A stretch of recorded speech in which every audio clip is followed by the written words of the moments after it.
Hello and welcome to today's video. So this time we're taking an updated look through my complete vintage digit book collection. So sit back, relax, and let's take a look.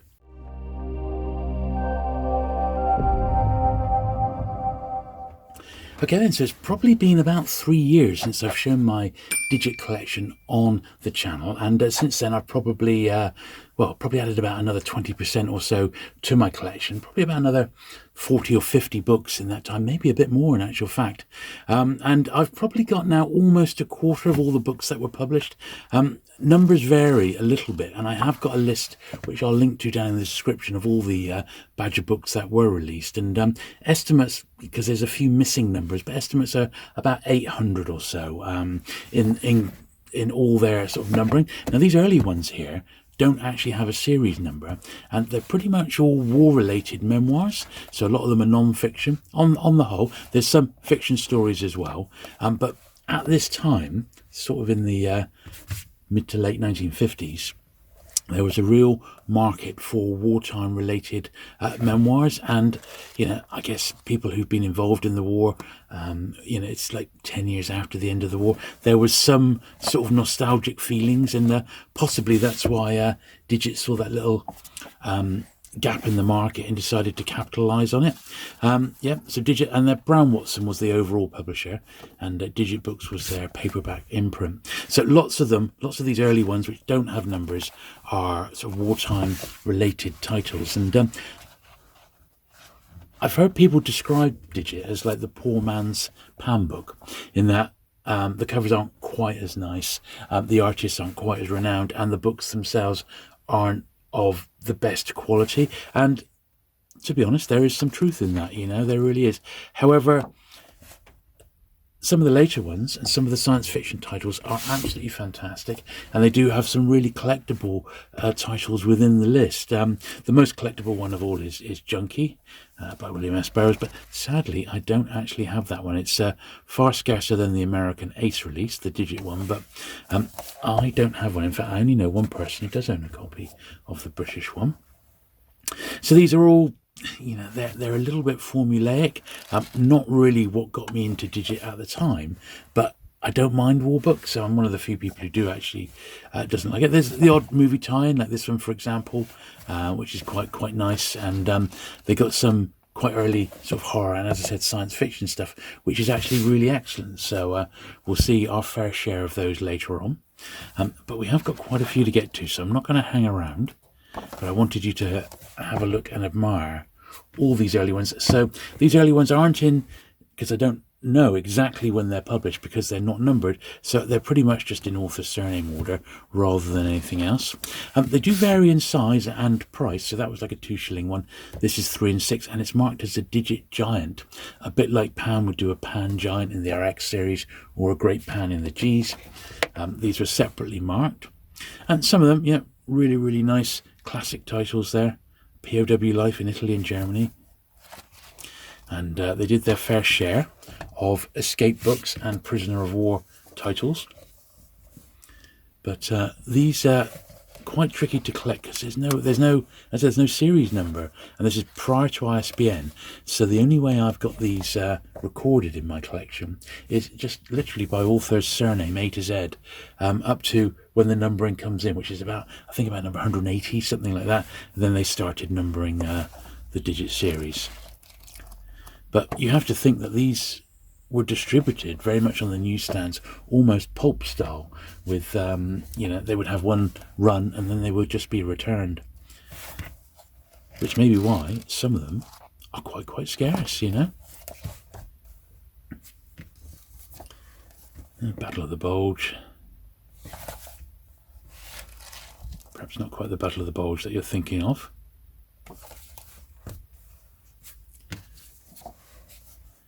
I just said all wartime related ones. They use a very similar typeface. This would have been literally applied by hand. The cover artist potentially, or someone in-house, would have literally written that on or painted that on by hand. There's no typefaces there. There's no letraset, and this is long before the days of computers, of course. Here's another giant. You see marked the Digit Giant there, the Captain.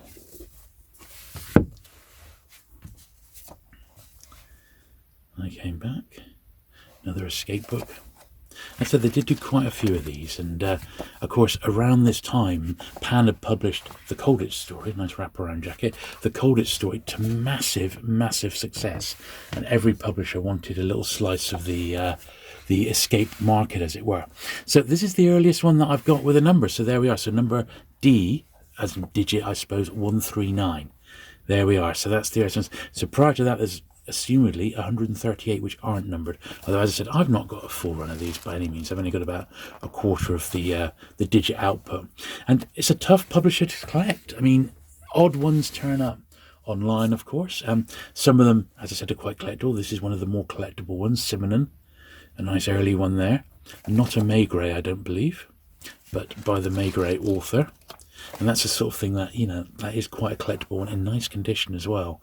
That would be sort of a 10 to 15 pounds paperback, that little one there.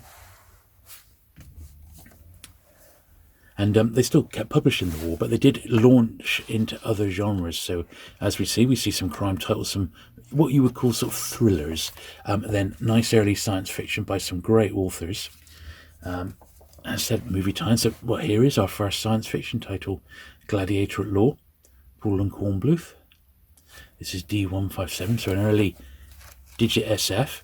And by now, you know, you had the British pulps were doing, you know, we had New Worlds and Astounding Stories and all the American imports as well. So there was definitely a science fiction market, but not a great deal was being published in paperback. Although by this time we did have a few pans being published. A.B. Austin, We Landed at Dawn. And for some reason, the sort of bigger publishers were always a little bit scared, it seems, of genre fiction. And they just stuck to the staples. But it creeps in more and more. It's a bit of a warm one here, but I don't mind. It will stay in my collection until I get a better example. It's number 170. This is a 171. Hurricane Squadron. So as I said, I've got what is believed to be the most comprehensive list of all the digit books in order, in published order and the numerical order. This one. Digit had a habit of either pinching covers from other publishers in the States or reusing jackets. So I believe this is one that gets reused a little bit later on a different title. But yeah, if you want the, if you'd like a list of the digit books that I know to exist, I'll put a link to like a Google Drive folder so you can just download it and maybe have a crack at it yourself. 186 here, full ahead both. So they do their range of classic titles. Here's a great one here, Second Foundation. Foundation series is having a bit of a revival with the HBO or Apple TV adaptation of the Foundation series, which is excellent. I highly recommend it. Scorched Earth. Good stuff, aren't they? But we've got so many to get through. I'm just sort of not dwindling here, but I do want to show you all the jackets. And this is a really good time to bookmark the collection because, as I said, it's been over 3 years since I've actually shown my digit books. And back then I did it in a couple of videos. This time I thought we'd just go all out and have a nice, slightly longer, full-on collection overview. Here's a great one. I do love Jules Verne. I really do. And one of the reasons why I'm called Jules and not Julian is because I really like Jules Verne. This is one I got fairly recently. It's interesting because this one's laminated, which the other, or most of the digits are not. So this has got a lamination on it, which hasn't been put on, you know, by like the previous owner. It's just been produced like that, which is a little bit unusual. It says it's a royal, and the price is 2 and 6 as opposed to 2 shillings, which the other ones have been. So make of that what you will. Let's start a new pile. The Weak and the Strong. Now that's a nice little jacket, and that is much more akin to what Pan were publishing, where, you know, you've got slightly edgy looks, and you know you want to discover what's going on behind this cover. You know, good stuff. I Was Trained to Kill. As I said, lots of titles at this point being painted by Osborne, but we will start to see a few of the Pan artists who we know, quite familiar names, do a bit of work for digit as well. 1 Minute to Ditch. This is Cornelius Ryan. He wrote The Longest Day, didn't he? That was his most famous novel, I would think. Courage of Fear. This is good. See, this you could say, if you didn't see that, you could almost say that could have been a Pan book, couldn't you? Just with the that sort of jacket and the detail. But it's not. It's a digit. Surgeon at War. Another great title. As I said, massive market for wartime stuff throughout the 1950s. The Mendelman Fire. Wolf Mankiewicz. They also had some stuff published for Pan at this time. This is 255. Nice little good girl cover there, Down Through the Night. Good stuff. This is War. Yes, it certainly is. I got to admit, this is really nice to go through these in lots of published numerical order. It's I haven't done it, as I said, in years, and I've had lots of editions, but never gone back to put them all in like this. And they do look great the way that the series is progressing. The Führer Must Die.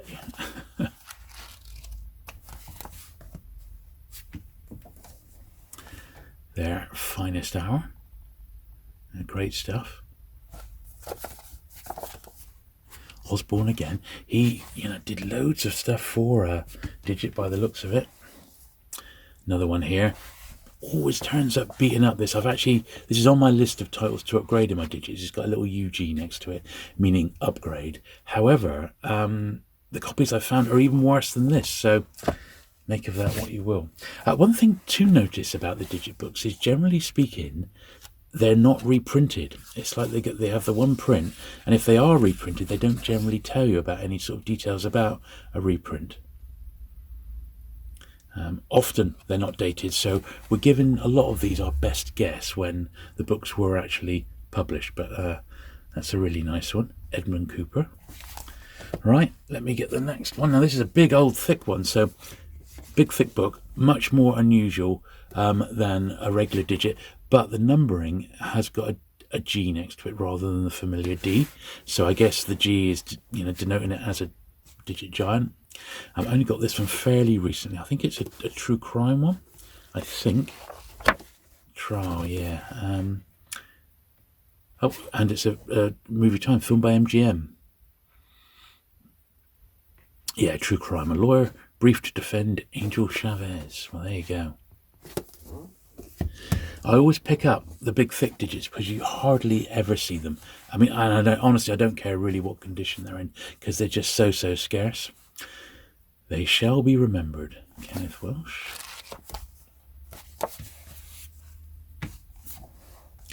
Hands of the Devil. That's a nice one there. Swastika cover.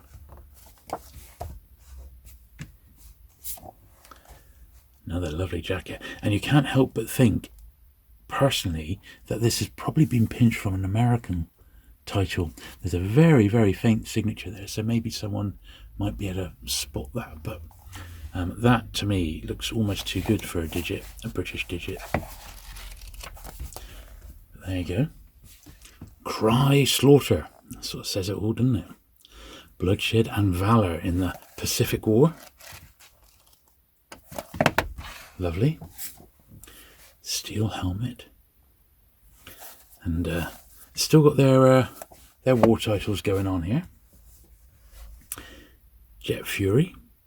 And this is a fascinating story of air fighting during the Korean War.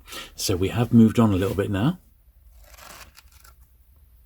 Interestingly, the paper is really, really thick. It's really printed on thick paper. A bit like the odd pound ones tend to be. That's Digit 312. Here's a real favourite of mine. TV tie-in to Sergeant Bilko. The Phil Silvers Show. The Sergeant Bilko joke book.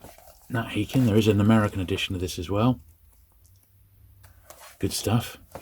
Love Bilko. He's great. 325 here. Prowler in the Night.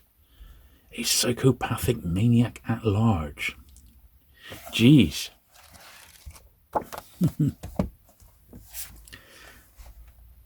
Pohl and Kornbluth again, Space Merchants, one of their classics. This is digit 327. Lovely jacket on that one there. Beauty. Here's another movie tie-in here. Journey to the Centre of the Earth. Jules Verne. Very, very nice there. Yeah, Arlene Dahl, Pat Boone and James Mason.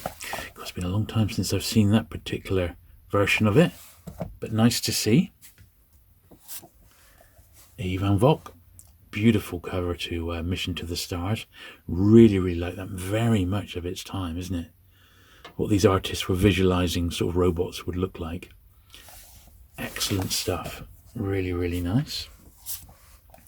Another science fiction one, Search the Sky. Kornbluth and Pohl again. Great jacket on that one. Look at that with a little spot the people there running away from the exploding ship. Yeah, brilliant. Invitation to Violence, Lionel White. Oh dear. I don't know about you, but I'd be a little bit embarrassed reading that one in public. A Western, Shooting of Wild Bill Hickok. He was shot in the back, wasn't he? I hear while he was gambling. That's what I thought it was. Haven't seen many Westerns, have we, in the digit list? A Town is Drowning. Another one by Cornell and Kornbluth. But this is very much not science fiction.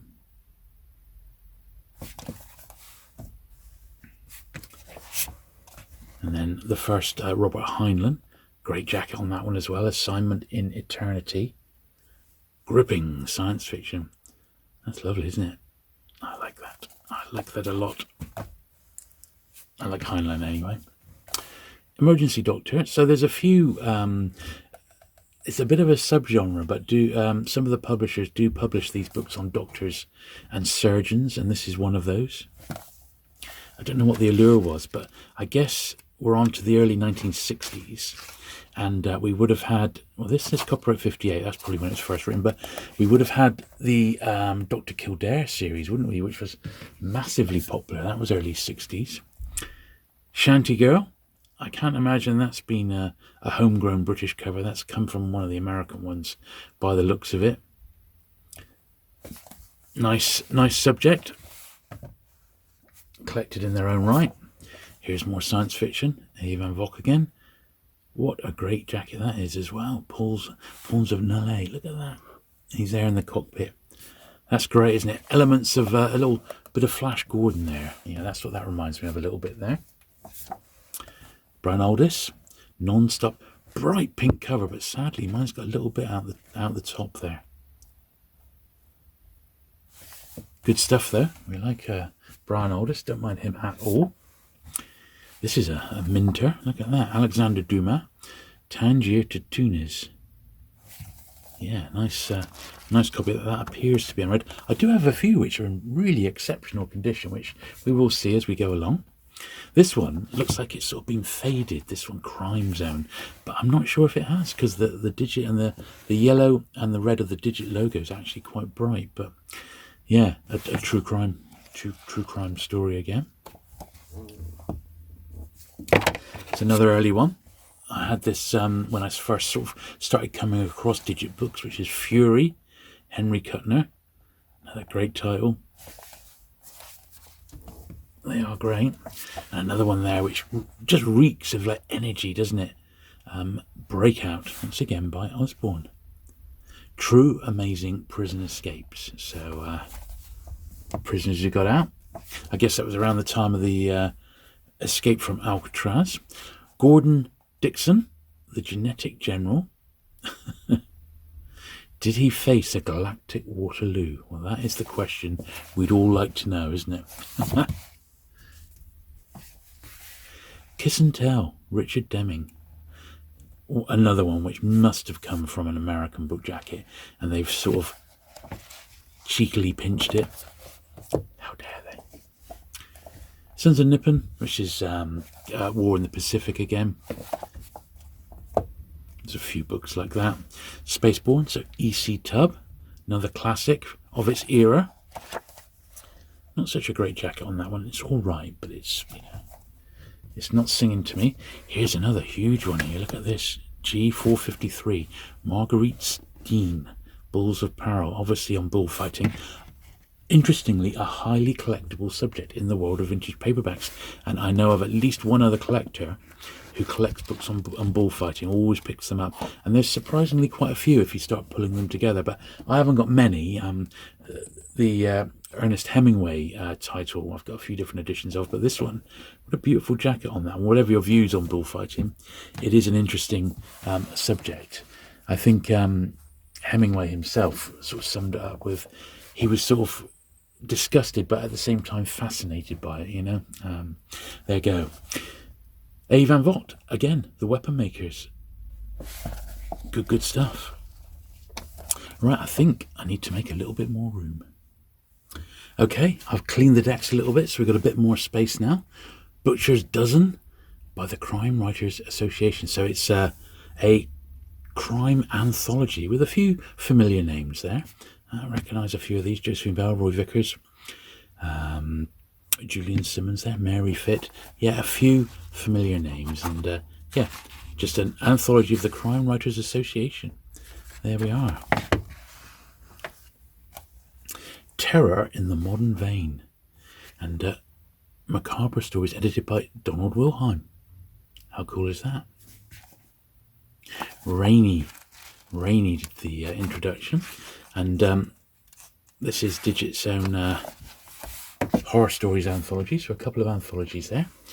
This is a very, very nice one. This is also a movie tie-in to The Fall of the House of Usher. Good stuff. Not the greatest of artwork, but it's quite a scarce little movie tie-in, that one. So I'm quite pleased to own that, and it's in nice condition as well. Changeling Worlds, Kenneth Bulmer. Another great one.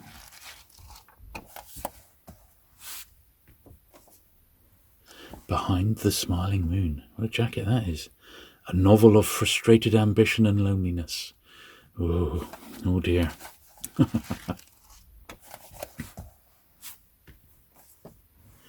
Bit of SF. Alan Ash. Don't know much about this particular author, but gripping science fiction, conditioned for space. And then James White, well, I have heard of him. The Space Visitors. They put our world on trial. Nice jacket, that. You almost missed the fallen dame on the floor there. Good stuff. Getting the next wedge. We're almost halfway, if you can believe it. So another nice big thick one. This is a Digit Giant. The Incident. Lovely jacket on that one, actually. Quite nice detail. But yeah, a big thick one. So listed as a giant. Brian Aldiss. This one gets reprinted later on, but with a different jacket. The Interpreter. You see this one around quite a bit, so it's one of those ones. I guess it must have just sold really well. Descent into the Maelstrom. Edgar Allan Poe. Another nice conditioned copy of this one. Pleased with that. Man Called Destiny. Lan Wright. Suddenly, he became the most valuable human in space.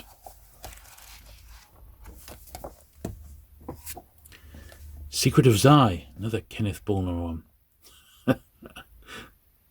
Poor guy there. What is that on his head? Dear, oh dear. Colander or something. Cybounds. I say they're pumping out the science fiction, so it must have been selling. The Robot Brains. Lewis jacket there. Honourable Enemy. Edwin Styles. Wartime one again. Oh yeah, looks like the Harem story of the Amazing Death Railway. Well, that was Second World War, wasn't it? With what's his name? That artist, I forget now. Ronald Searle, wasn't it? Charles Weston, Ambulance Chaser. 527. Another one by Rainey. Operation Bindweed, The Civil Service in Action. I think it's one of those sort of comedy titles. Not a fan of those. The Uninhibited, Dan Morgan. They hunted down the invaders from space. Pretty cool that, eh? I wouldn't mind a better copy of this because it's got that black cover. It shows up all the little creases and then it's been well read. So, but a nice mint one of that. I bet that would look fantastic. Sort of a bit Close Encounters, isn't it, that? Equator. So look, remember we noticed that cover earlier? Well, here it is again being reused on a Brian Aldiss, this time Equator. And look at that, quite worn, this one. Digit would do that. They would reuse the odd jacket. They just didn't care. Handbook for Spies. Good stuff.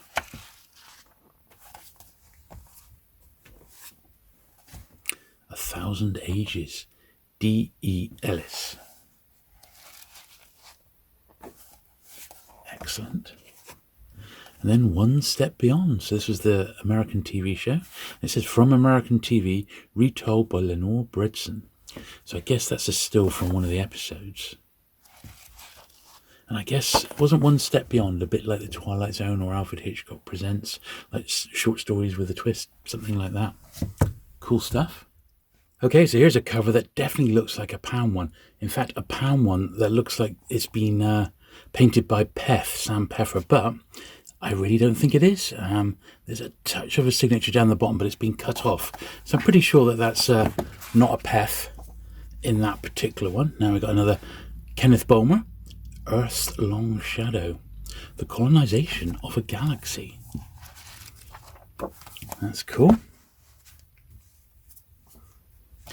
Dr. Jekyll and Mr. Hyde. Another little classic. There's been a few classics, or probably out of print copyright free books that Digit published. Bit of wear on the spine on that one, but I don't mind too much. The United Planets, a dramatic journey between planets. Victor Wadey. I'm just trying to see the signature there. It looked like it might be someone called Stewart, possibly. Study in Scarlet, classic Arthur Conan Doyle. Most publishers did their editions of the classic Sherlock Holmes, didn't they? Pan did them all, Penguin did them all, and well, there's an odd Digit. It's a nice one, this one. Jonathan Burke, first one we've seen from him. Pursuit Through Time, one of my early Digits again. Great cover on that one. Very, very nice. The Dollar Instinct, the rat race of American big business. Ed Seeley Jr. Well, that's an American import if ever there was one, wasn't it? Yeah. Salamander War, Charles Carr. Once again, sort of harking back to the 50s and Flash Gordon with these, with some of these science fiction covers, aren't they? The World in Reverse, Luan Ranzetta. I'm guessing that's a pseudonym somehow, but I stand to be corrected. I'm sure someone might know, but that does sort of, I suspect, probably a pseudonym of some sort. Leslie Charteris, creator of The Saint, but this one is called Daredevil. So it's a non-Saint one. I guess at this point, most of Charteris's stuff was out in Pan Books and Hodder. They were his two main paperback publishers in the UK. The Day Khrushchev Panicked, the amazing story of that fateful week in September 1960, when, but for the failure of one Russian satellite, a third world war would have been upon us.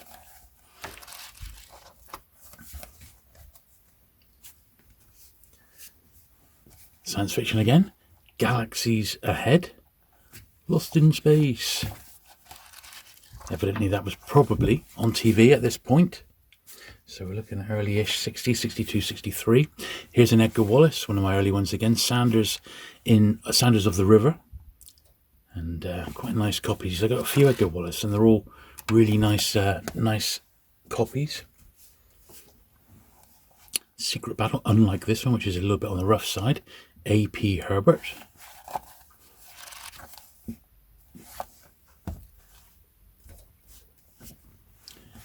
The Voice from Baru, Tom Wade. Weird, startling. It's number 661. Digit series. Secret House, another one by Edgar Wallace. A breathlessly exciting mystery by the master of thrillers. Interestingly, that's got a 2 and 6 over sticker on. I wonder what was underneath that. Maybe 2 shillings, possibly, and they put the price up. Defiance, Kenneth Bulmer. Tales of the Terran Survey Corps. Yeah, not the greatest of covers. That, bearing in mind, we are into the 1960s now, so some of the science fiction jackets were improving at this point. Here's another one of those really nice condition Edgar Wallace's. The River of Stars. Very nice. Still no date on these by the looks of it, but I think we are looking at around 62 to 64, this sort of period. City Under the Sea, another one from Kenneth Bulmer. A little of the worse for wear on that one, but I don't mind. When the Moon Died, Richard Savage. Quite a nice jacket. That one of the most startling novels of all. I wonder if this is like the premise for like Space 1999. That's quite a nice one. Also, a little bit of a more collectible one. Teenage Idols, Fabulous World of Pop Entertainment. There we are, 3 and 6. Got an over sticker on. A full body picture of Elvis. And then the photo inserts as well.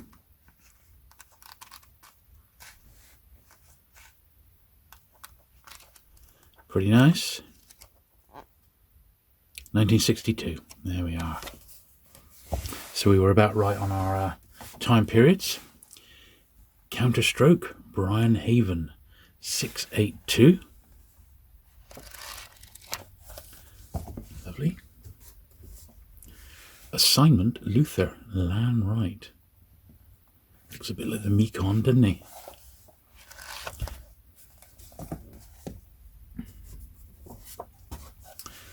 Oliver Anderson, Random Rendezvous.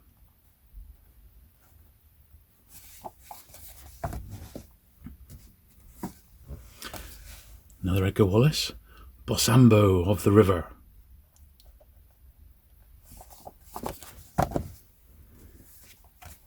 And then yet another Brian Aldiss, Equator. Still going for that sort of late or mid 50s sort of spaceship theme on it with the rockets there. Good stuff. So yet another Edgar Wallace here, The Keepers of the King's Peace. The Peacemakers, Curtis W. Casewit, 704 this is.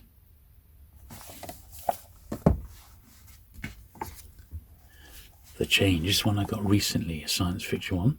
A terrifying novel of the future. What a great jacket that is, isn't it? Yeah, got this one off Dorset Bob, and it's of his usual high quality, absolutely fantastic condition. This is almost like a bit like a Gothic, and a Gothic horror really, Witchwater, G.M. Wilson. I picked this little lot. There's a few by this author, and once again, they're really, really top condition, so very pleased with that one. Split Image, a novel of interplanetary menace, Reed Drew.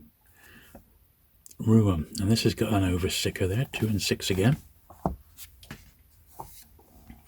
Satellite in Space, Professor A.M. Lowe. A brilliant novel of the future by the former president of the British Interplanetary Society. Once in Time, Peter Dagmar, another science fiction. So it's almost like they almost dropped the war-related ones in favour of science fiction, didn't they? The Forgotten Race, Julius P. Newton. That's a nice jacket as well, isn't it? A bit more considered.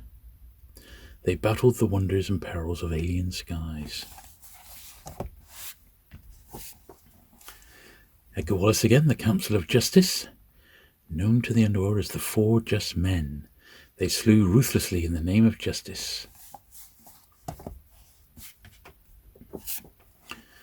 Corpus Earthling, Louis Chardonnay. He was marked for extermination by the invaders from Mars. Poor guy. 1,000 Ages, D.E. Ellis, another nice science fiction one.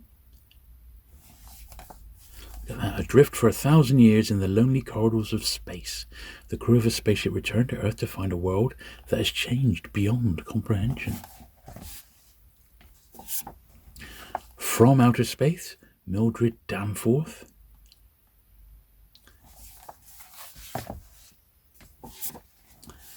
Shadows on the Landing. It's a nice-ish copy of this one. Yeah, it's that same author again. That G.M. Wilson, the author of Witchwater. I said, I think I got a little run of that author's books, and they were all like really nice condition. Edgar Wallace again, Jacko Judgment, another nice copy. These are really nice when they're in top shape, but they don't really turn up like that very often anymore. Here we are, The Man Who Bought London. That's a nice jacket. And look, it's the first one I've seen that's actually signed by Peff there, right in the bottom corner in brown there. So evidently by this point he started painting for Digit. And he had already started with Pan at that point.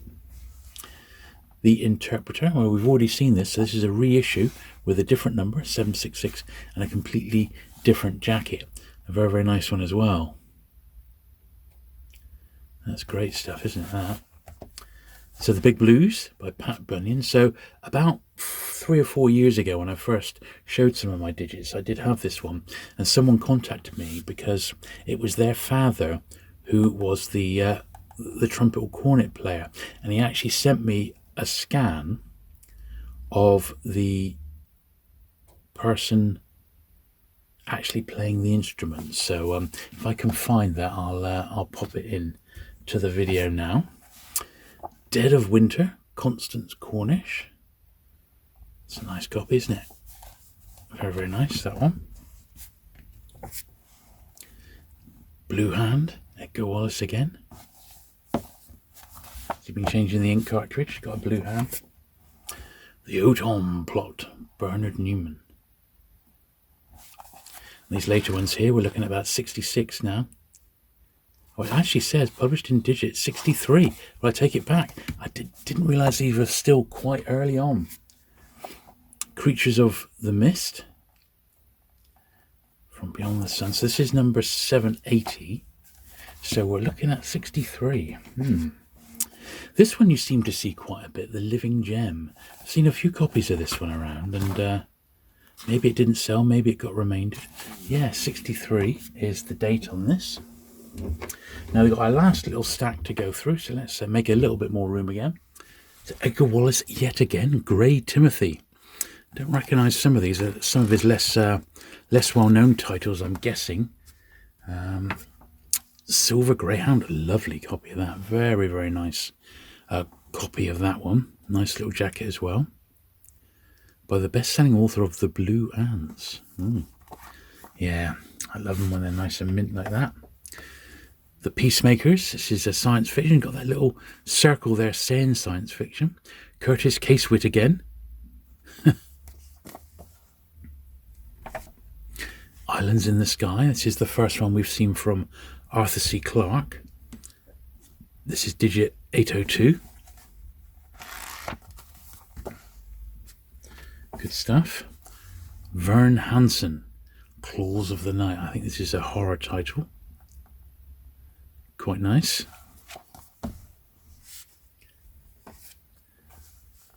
Novel of interplanetary politics in a fantastic world of the future. Split. That's a dramatic cover as well, isn't it? Yeah, good stuff. This one's really nice. To Catch a Spy by Bruce Saunders. This one I did get signed by cover artist Peff. There's his signature there, and that's it's signed in pen. Got that done at one of the London paperback shows in the 1990s. The World of Love, D.H. Lawrence. There we are. This is one which Penguin didn't have the rights to, I guess, at the time. So they got their hands on it. Nurse in Doubt, Sheila Ridley. So this, once again, you know, it capitalizes on the sort of the doctor and nurse craze that was around in the early 60s. As a Dr. Kildare, and there was Emergency Ward 10.